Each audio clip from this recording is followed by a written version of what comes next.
piling on the CS. And Jin'e doing a lot of winning in that time. That's crazy, man. I mean, it's a good ban then from SKT, obviously. There's the Lucian ban to finish things up, and Nidalee first pick for Blank. We saw him play quite well with it at IEM, and makes sense. The Lucian ban over Nidalee is really surprising to me. Bang has looked excellent on Lucian. It's been probably his most impressive champion for a good year now. But giving over Nidalee is always a high price to pay. This is the champion that basically in any jungle matchup can get in there, mess with you. We've seen Peanut do it time after time. Blank looks best on aggressive junglers, and this is the pick of them. I mean, Jin'e are confident in Wings' ability to mitigate that, I suppose. They're going to lock in the Poppy right away and maybe take that Alistar for Che.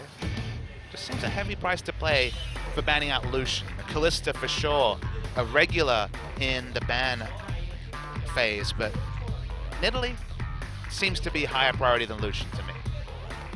All right, Alistar indeed locked in as well. And so what's going to be for SK Telecom? Do you go for the bot lane here? You could do. You obviously have top and support from Jin'e locked in, so Nidalee doesn't necessarily pigeonhole them into a poke comp, but obviously works great in one. With Corki banned away, it's less likely. Pilot's been defaulting to Sivir recently, so we might see Vayne in a later rotation if we do see bot lane come out from Jin'e. But I feel like Jin'e is going to be picking between Sivir, Ashe, and Ezreal. Those have been the big picks for Pilot. All of them are possible. Sivir would actually be a takeaway because Jin'e have shown a very high priority for Sivir on 6.4. All right, that's a choice. You know, I mean, do you take Sivir away, or do you play the Vayne rather, to try to prevent the Sivir pick on the other side? It looks like SKT is basically saying, hey, you know what? If you pick that Sivir, we're going to pick Vayne. If you don't, we're going to pick it. I feel like SKT, even though they locked in Lulu Trundle, they're sending a message to Jin'e right now. And that's why the pick ban phase can be so interesting, is they are sending messages with their hovers. You're obviously never going to just lock in Vayne because there's so many other AD carries that can really just ruin her day in the laning phase. My solo queue games beg to differ, Papa. Been doing some Vayne spotting, Doa? Fortunately, yes. As you do. So there is the outside chance that Jin'e will keep their AD carry for the last pick. Depends. With Lissandra off the board, there's not so many flexible champions they could go for, but we've seen a lot of priority recently on the Azir, and actually, as I say, it does look like Jin'e might be considering hiding that AD carry pick. Yeah, I think they do want to make it kind of tough for SK Telecom to decide with that one, because what if SKT now picks Vayne and then Jin'e goes over to Ezreal? You know, then suddenly you're in big trouble. So they're kind of preventing SKT from taking that Sivir counter. So I feel like if you're SKT, you just go Ezreal right now. You've got Lulu and Nidalee. Poke away. Well, still Braum available. Was always going to be the likely answer. Braum, Alistar are by far the two evoke supports on this patch, but this is looking like an 80 carry focus comp. You've got Trundle top if you do lock in the Braum, so you need damage from the 80 carry role. Yeah. It's risky to go Ezreal, not a lane dominant champion with a Lulu. Still though, against Jin'e, you know the game's going to go late, so you've probably got more time to ramp up. You're right. Might go with the Sivir though. Simple strategy. Now, Sivir makes sense as a takeaway, but will we just see Pilot go Vayne? Pilot's definitely had times where he's played Vayne. I think, knowing SKT, knowing Bang, I feel like Ezreal's going to be what they're going to go with, and they will. So Ezreal Braum. It's definitely an early game focus comp from SKT. Obviously Ezreal will have his power trough building tier and getting through the laning phase, but a lot of lane presence in both top and mid means that it's really on Blank to take advantage early, because in the late game, certainly going to be damage issues from an SK Telecom perspective. Only Lulu and Ezreal as true damage threats. So maybe we'll see the Ashe. We will see the Ashe from Pilot. Seen it twice this season, 2-0, 28 KDA. Think about Jin'e, going through their stats, they have so many champions that are undefeated with just astronomical KDAs. This team doesn't die a lot. In general, takes it late and can really pile on the gold and KDAs from that virtue. But Kuzan with the early rotation Azir is probably the big surprise. Kuzan has always been an Azir player, but ever since BDD debuted and really showed us that Azir certainly can be played, we've seen a surprising amount of Azir, and it's certainly been polarizing. And we just saw Kuro really stink up the rift with Azir in the last game against Samsung. Yeah, Yeah, you're definitely either a Nazir player or you're not a Nazir player. And Kuro's never really been much of a Nazir player, so in that case it was kind of surprising to see him pick that up. Kuzan, on the other hand, I think is well equipped to take this Nazir into game 1. So that is going to be our rosters for game number 1 between Jin Air and SK Telecom. The grudge match. SKT got 2-0'd by Jin Air way back in week 1 of Champion Spring, and they do not want to drop another series to Jin Air or really anybody if they want to get in a good spot in the playoffs. Certainly not. Pretty trademark drafts from both sides. Very AD carry focused. A lot of utility champions. Then we got Ashe and Ezreal to really pump out the damage. Yeah, that's right. Should be good. We'll see if SK Telecom is able to ramp in the late game with any sort of power. Certainly going to have time. Jin Air is going to give it to him. I would not be surprised. And so, it is time. The world champions, the IEM champions, can they defeat their nemesises? The second place Jin Air Greenwings? Let's find out.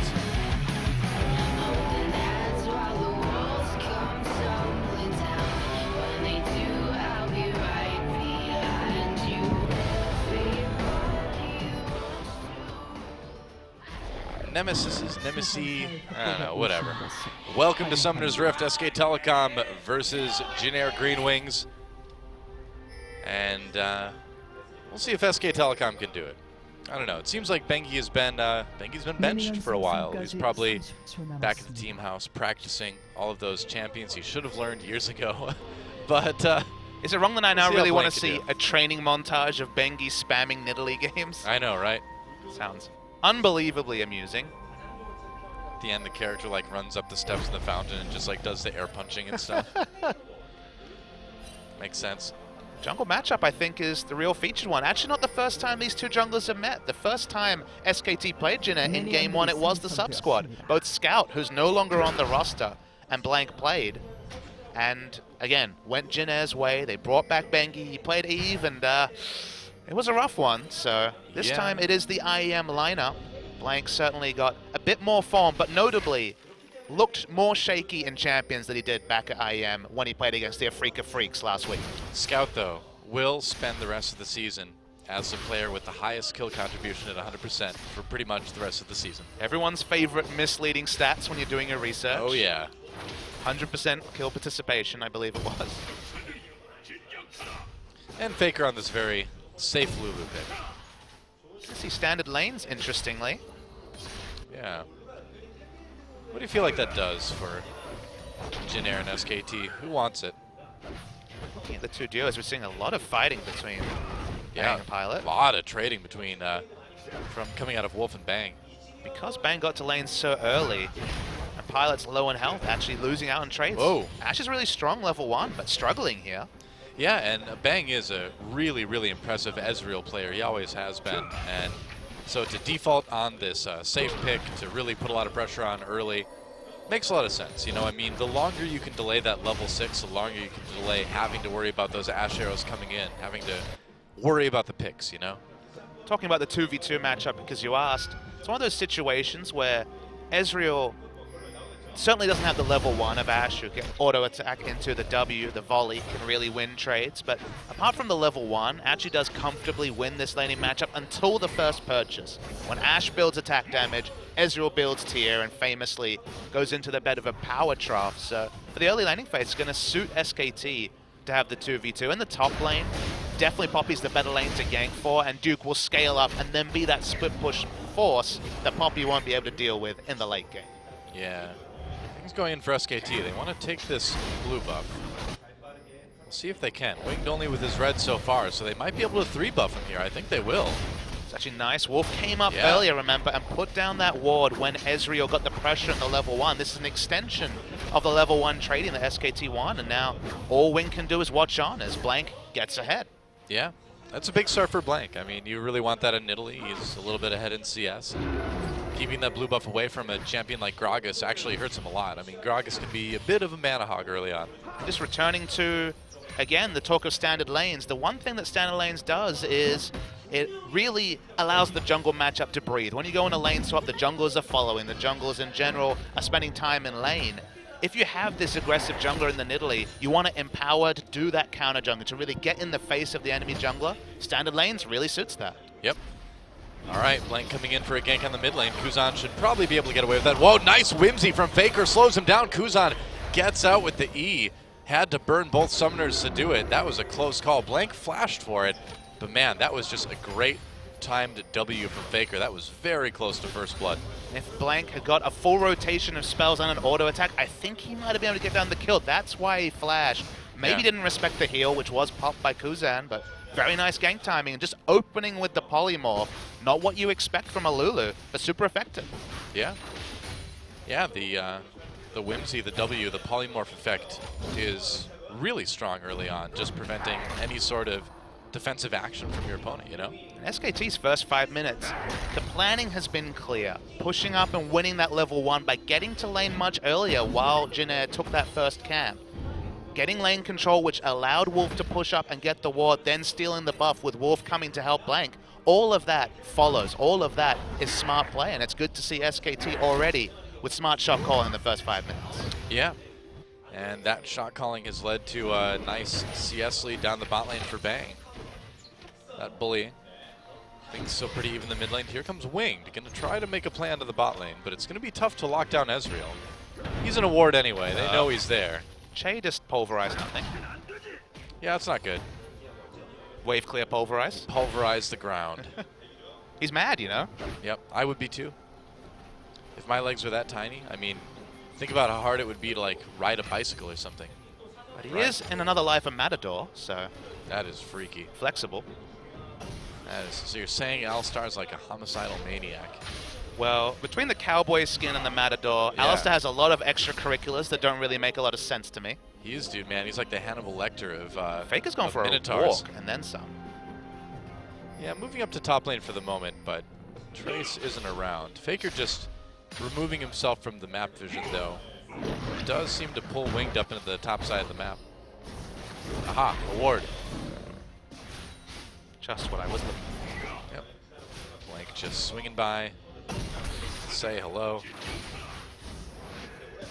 Or meow, I guess. Yep, the meow probably the more likely side. Just trying to pressure Winged, but they don't really have vision to have predictable movement from Winged. They haven't been able to push in vision. Just now, a ward onto the Krugs. I mean, cougars don't really meow, though, do they? They kind of are like, rawr, you know? They kind of growl. Look, you are, I think, objectively correct, but obviously the double meaning of cougar makes it complicated to speak about. Well, that's true, too. Bang, taking a little bit of damage, but able to sustain his way back up with the biscuits. Do the counter jungling while you can, while you have the lane pressure. Before Bang just has to sit back and stack up that tier has been the plan from SKT, and it's been a smart one. The longer that SKT can delay the first back from Pilot, the more lane control they'll have in bot, but also the longer they'll delay the tier timing. I mean, the tier and the Mana Moon transformation will come that much later for SKT. So they're playing with power, they're playing intelligently, but there's always a trade-off whatever you decide to do. Playing with power. That reminds me of a completely different video game system. That's true. The Power Glove. Right. Or just Nintendo in general. Wasn't that their slogan for like a long time? Just thinking of the Power Glove, because you got, I guess we can say on the broadcast, you recently, my birthday present came in, and it was an original Nintendo Power issue from the first issue from 1988. Yeah, Nintendo Power issue 1. Are you learning all the 6 strats for Super Mario Bros. 2? Zelda 2 as well. Sweet. A lot of 2s there, I guess. Ah, yes. Good old days. Che's going for a walk. I don't know if he's spotted out by vision. Okay, this is a little bit more transparent. Yeah, I think Faker may have a sneaking suspicion there's a gank coming. When your Ashe leaves lane to go for a roam. Yeah. And so, just more laning. I mean, we've had a couple little gank attempts, but so far nothing really out of control. When do you think we're going to see any priorities start to be put on this dragon? Well, Jin Air have been the team that have really controlled Dragon. The stats actually show that the lowest Dragon control in the league is SK Telecom. True. They've had the pressure around bot side. They've stolen away the first 2 blue buffs. So SKT have been in the position to take Dragon, but with their bot lane not shopping, this hasn't been an obvious time. There wasn't a delayed back timer between each lane. So because of standard lanes, First Dragon usually comes in later, and it might be one of those 19-minute, 20-minute First Dragons. Oh, good. We might go long, Doa. Oh, yeah. Here comes Wing. Gets some ward down.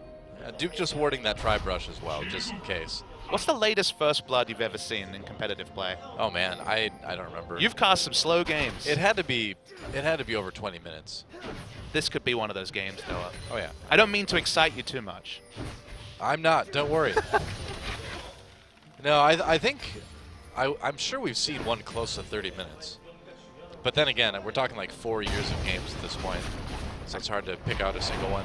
I feel like games used to be more bloody as strategies have evolved and gotten more routine. There's less of those high kill games, unless you're in China. Yep, very true. But again, we're talking about as strategy has been refined. First Dragon does go to SK Telecom, taking it in 10 minutes. Kuzan dueling with Faker here. Faker, the Lulu main, only played Lulu since he got back from IEM. 3 games in a row against Afrika, now here in game 1. Yeah, strange to see that lack of champion diversity that we normally know Faker for. But Lulu's such a good pick right now that if it's open, a lot of times you'd be dumb not to take it. And definitely 2015 SK Telecom, since the end of KNS, yeah. Lulu's been the defining pick for them in the mid lane for sure. We remember the CJ Entus game where Faker's Lulu and Bang's Lucian really went off, and that's really a duo that's become synonymous with SKT. Yep, pretty much. Lucian notably banned in this game, so forcing the Ezreal, which means less lane pressure, and leads to the low kill game that we see. I feel like both of these teams are kind of getting what they want, right? They're both getting to farm up, they're both getting to move towards that late game, but SK Telecom, at the moment anyway, is just doing it a little bit better. Better in CS, better to grab the dragon. But then again, Jin Air just seems to have this uncanny way to really punish mistakes in the late game. SKT really played the map smartly. Blank's here, though. Coming in, gets hit with the Asher right away. Teleport coming in. For SK Telecom as well. Looks like First Blood is going to come in. Shay is not making it out of this one. Who's going to get it? Going to go over to Faker. So finally, a TP play in the bot lane, and SK Telecom claims that First Blood. Yeah, the strong coordination in the early game opened up the CS advantage you see between Blank and Winged, and now Faker's able to push in the mid lane, teleport to bot with no penalty whatsoever. No way that Azir could react. Blank in trouble. Jumping over the wall, makes it out. Close call, though. Had to burn his flash to do it. Still, a kill with no penalty whatsoever, barring the teleport summoner being used and Blank's flash. First Blood confirmed, and not bad. SKT continue their winning ways. It's a good start. And if I know SKT, and I feel like I know them pretty well at this point. You've cast a few of their games. I have, yes. They're the type of team that when it really comes down to it, when they want to win, they will buckle down and they will slow everything down and play methodically and win those games. We've seen it time and time again. And although 2014 was a bit of an exception to the rule, we saw it last year, we saw it at IEM rather, we saw it back in 2013. If SK Telecom wants to win games, there's very little anyone can do to stop them. That's why you can never write off SK Telecom. Wing's going to be spotted out. That's right, gets found in the enemy jungle. Faker coming up to Winged very, very low. Blank not quite able to get the kill, though, as Winged uses that explosive cast to push Nidalee back. So risky to go into the enemy jungle against Faker, who's already completed his Frost Queen's claim, and Nidalee, who's the strongest duelist in the other game, is see you later.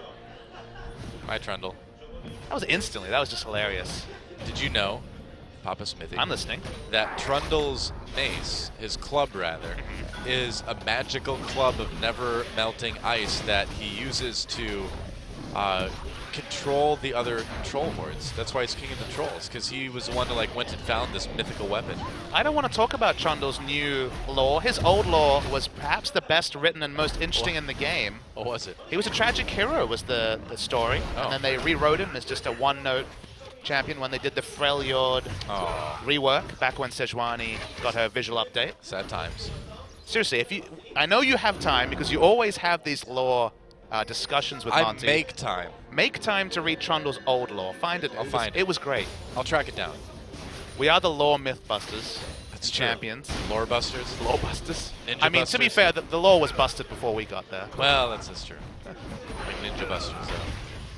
Focusing mostly on a particular faux ninja Now, Rift Herald did go over to Blank a little bit ago, but SKT really isn't the type of team to use that Rift Herald like we've seen some other teams use to really push top or bottom tier 2. But then again, we didn't really have that lane swap scenario this game, so that kind of thing doesn't really come into play as much, I suppose. Also, you think back to those few games where a Rift Herald was used effectively. Think of the champions. It was usually Sivir, who would pick up the Rift Herald, already have an Essence Reaver and just her suite of wave clear, and they push up with strong wave clear champions. As Faker's trying to go assassin mode, but it is, of course, a Poppy. Yeah, well, I mean, just doing what he can to push Trace back in lane to help SK Telecom take that turret, and that would be the first turret of the game taken. But meanwhile, they've left their mid lane undefended, weirdly. That was a strange decision by SKT to go up there. And are they going to collapse on this? It's 3v3 for the moment, anyway. Have to respect Kuzan. He has Nationals too. Does a lot of damage. Weird. All right, Faker over the wall, ults himself, gets kicked back, a lot of trouble now as Zir ult pushes him. Faker trying to get away. Kuzan trying to chase, Ash Arrow comes through. Kuzan gets the kill anyway.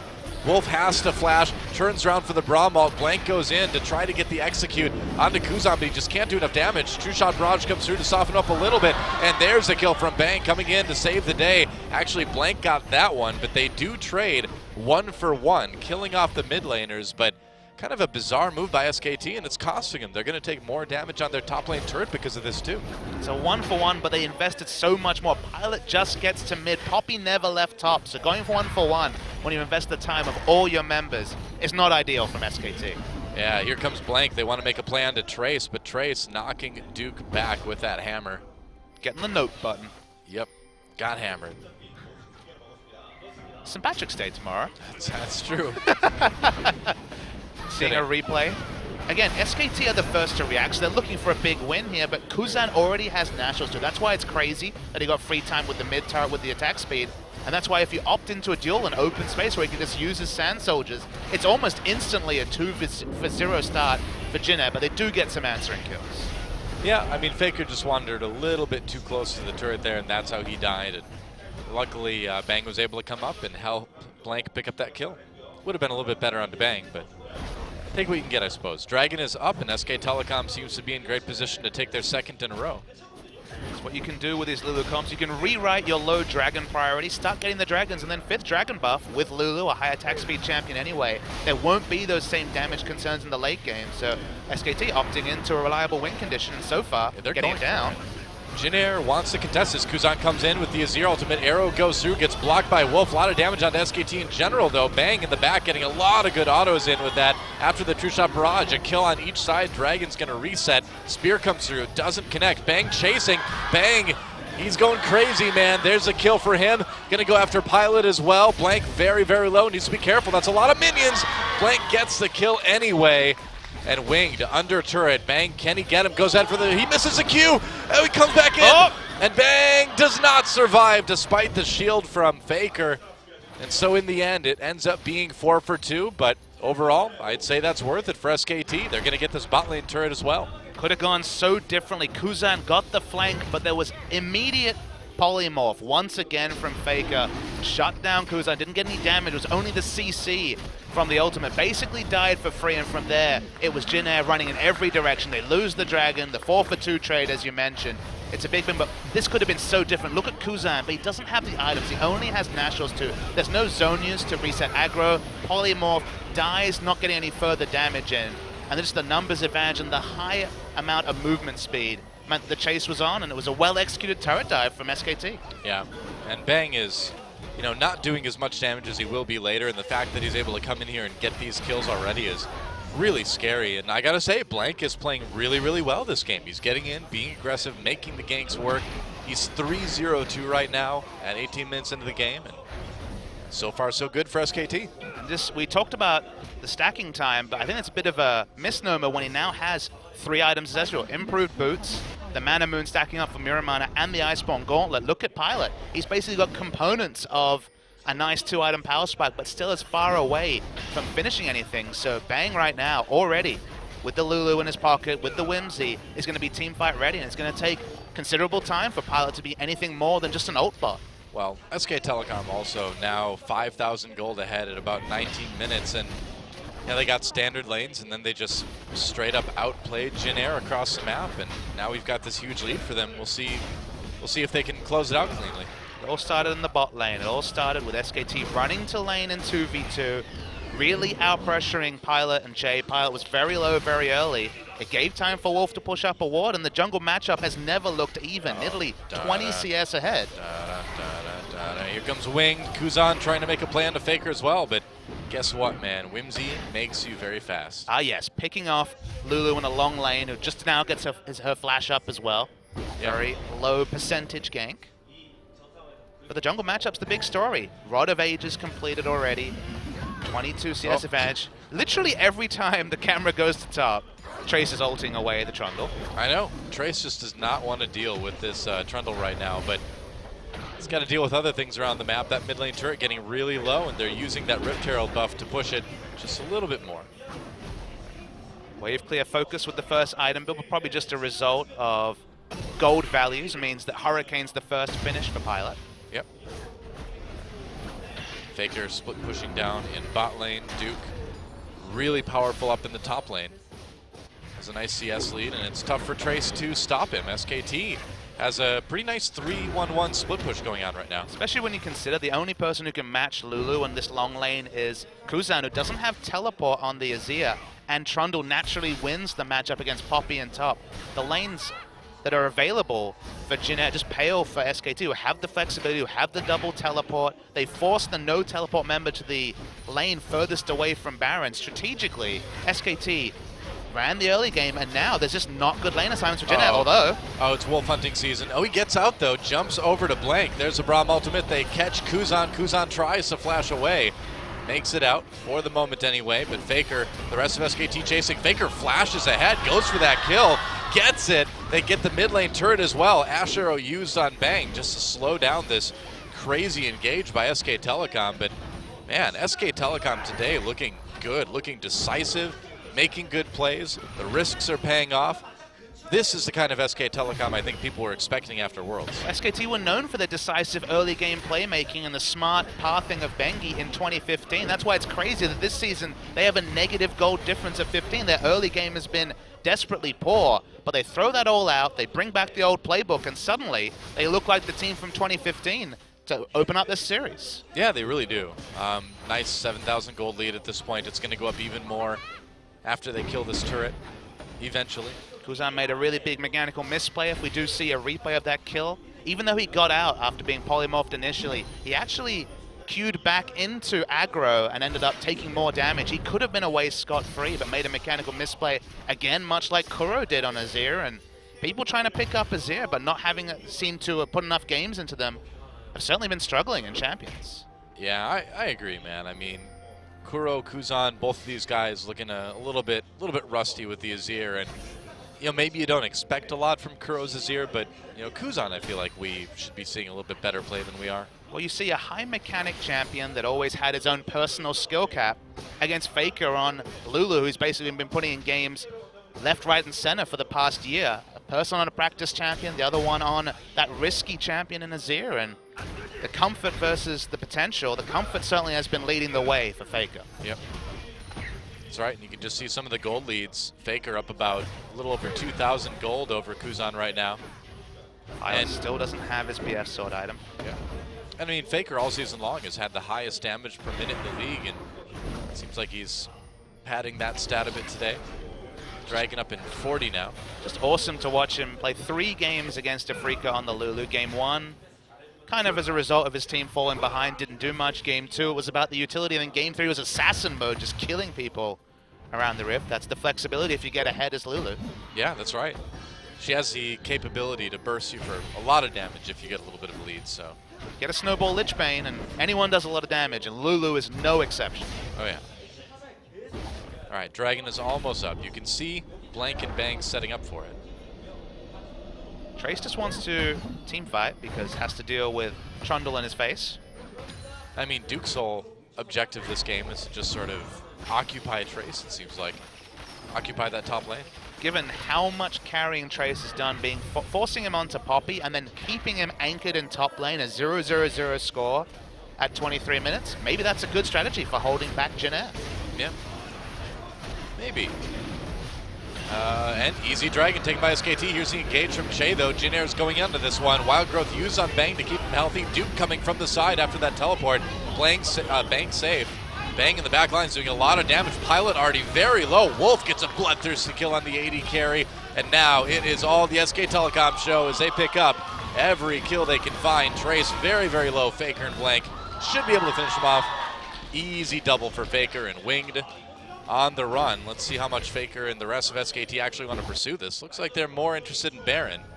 I can't blame him. Jin Air have a team comp that has to fight in an ordered fashion. Pilot needs to be behind Kuzan, kiting backwards after the Azir War comes down. Instead, it's basically multiple different skirmishes, and SKT have so much more mobility. Wolf chasing Winged around the map, and that means that Blank, Bang, and Faker are trying to do Baron by themselves. It's going really slowly, though. Meanwhile, Duke takes down the tier 2 turret in bottom lane. Looks like they're barely going to get this Baron. Yep, Blank heals up. Everybody's safe. They even get a turret out of that. Get the third dragon. I mean, SKT, 12,000 gold ahead. It's been a dominating game one. It's one of those things where SKT just now barely got everything, but they got everything. That's the crucial factor. They got a turret, they got Baron, they could afford to be greedy. Again, Jin Air need to fight as a 5-man kiting backwards, but you see this fight. Pilot and Kuzan are together, but the tank line's nowhere near them. Duke just runs at Pilot. He's a non-factor. He's Ashe. Ashe has always needed the peel. Ashe has always needed her team to play around her, but instead, Kuzan and Pilot just get completely zerged in the back line. There's only tanks left from Jin Air. They're not going to do any damage. And Whimsy, the pounce, Braum has the W. There's high mobility from SKT. They trade on it. Jin Air opt into a fight they're never going to win after the dragon is already dead, and they get punished. You know, this particular game kind of reminds me of the 2013 SK Telecom K, right? Where they have a solid early game, they get those standard lanes, they get a little bit of a lead, and then 1 or 2 team fights and they blow the entire thing wide open. And they just look so good about their team fighting, so decisive. It's good to see. It's good to see SKT looking a little bit tighter this week. And Jin Air obviously has been a great team this season, but SK Telecom have been the ones that really need to get back in form, and they're doing that today, so far anyway. The big story is that Blank's individual play, there's been no misplays, with some mechanical misplays from Gragas when he played that against Afrika, no such misplays here. And the team playing around the pressure jungler in Italy is what's been different from this SKT and any other SKT we've seen in 2016. Yeah. There's Blank, they're gonna try to dive Trace. Trace with the body slam. There's a pillar to slow down Poppy, and Bang comes in to help Duke pick up that kill. Yeah, there's just nothing that Jin Air can do at this point. Let me just pop over to the gold lead. It's pretty big. It's pretty gigantic, man. 15,000 gold at 26 minutes. Yeah, this is a stomp. Well, this is what the changes Riot wanted to do to make the games quicker. If you win the early game, which how often has there even been an early game with the whole lane swap situation? But if you win the early game, as SKT did, this is the sort of snowball that's possible on the 2016 patches. Right. And I mean, again, it's the last time these two teams played was week 1, and although Jin Air has gotten more wins, or more wins overall, more wings too, I suppose, than SK Telecom, it's interesting to see how these teams are matching up here in game number 1. There goes the mid inhibitor turret.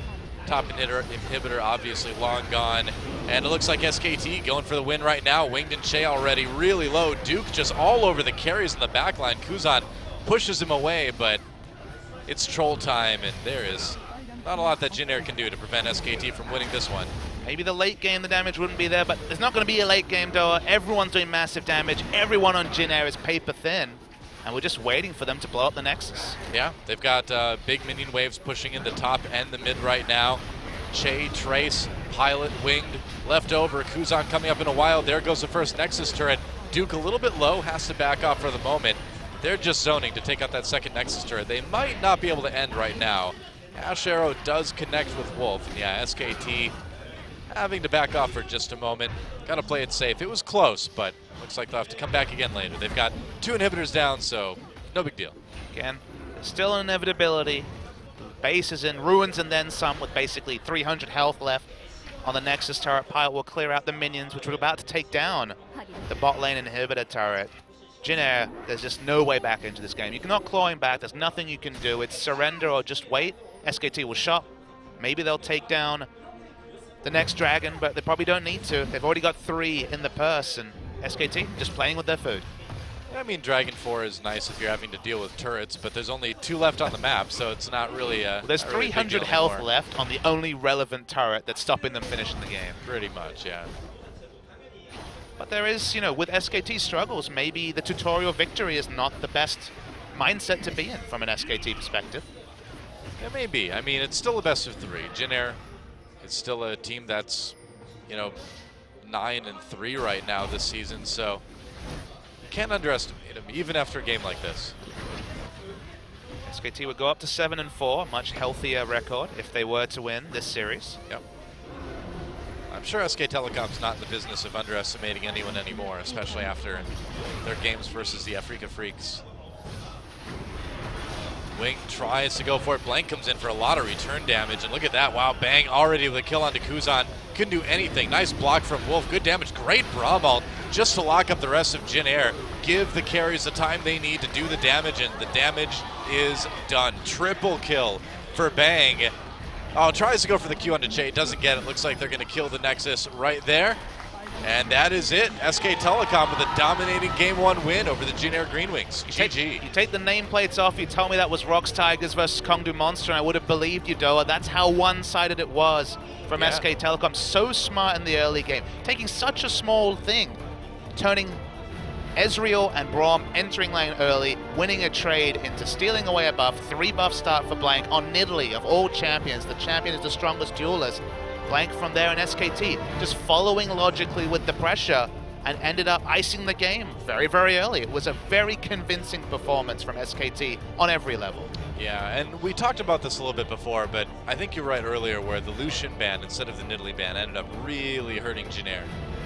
I understand